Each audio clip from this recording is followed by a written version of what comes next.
The Commonwealth Business Forum opened in Perth today with one topic dominating the agenda: Europe. The Prime Ministers joined calls for leaders of the G20 group of countries to take decisive action on Europe when they meet next month in the French city of Cannes. Here's Andrew Robertson.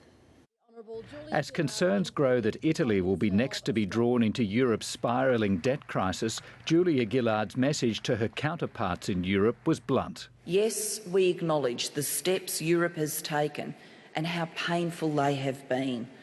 But more needs to be done, and it needs to be done fast. Because, as the Prime Minister told Commonwealth political and business leaders in Perth, it's not just the future of Europe that's at stake. All of us as Commonwealth member nations stand to suffer if the correct response is not forthcoming. European leaders will meet again tomorrow night for their latest attempt to solve the debt crisis. Next week, Ms Gillard will be in the French city of Cannes, where leaders of the G20 will also be trying to find a solution. For the economist known as Dr Doom, though, the problems in Europe are a major reason why he thinks there's a more than 50% chance of another world recession.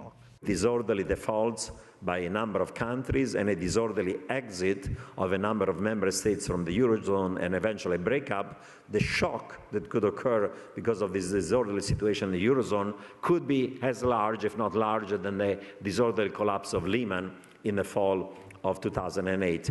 At the forefront of trying to deal with the fallout from Europe are the world's central banks, and in Sydney, Reserve Bank Deputy Governor Rick Battolino also had Europe on his mind when he spoke to a Citigroup investment conference. The situation in Europe is particularly disturbing since the authorities there need to agree on policies that deal simultaneously with excessive government debt, weak banking systems, soft economic activity, and sharp differences in competitiveness amongst the various European countries. Mr Battolino shares the Prime Minister's view that downside risks to Australia can't be ruled out, but he says the recent performance of the global economy outside Europe gives reason for hope. Economic data in the United States over the past month or two have, more often than not, surprised on the upside.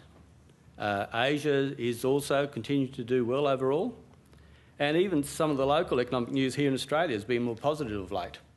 And on the issue of Asia, Mr Battolino remains confident the strength in the region will help shield Australia from any Eurozone fallout, and he added he's not concerned by the slowing in China's economic growth. I think it's in everybody's interest, including for Australia, for growth in China to slow to a more sustainable rate. You know, a rate of 8 to 10% is better for us than a rate of 10 to 12%.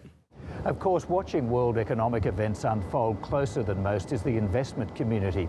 Billions of dollars of cash have been stockpiled since the start of the global financial crisis, but according to the Australian head of Citigroup's operations, in recent weeks there's been a change in the mood of the people charged with managing that money.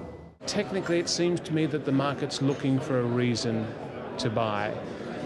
We've had so many years of bad news, going back obviously to 2006, 2007, and we're just getting the impression from investors that they're looking to find reasons to employ their capital again. Looking and doing are two different things, though. A lot hinges on the solution to the mess in Greece.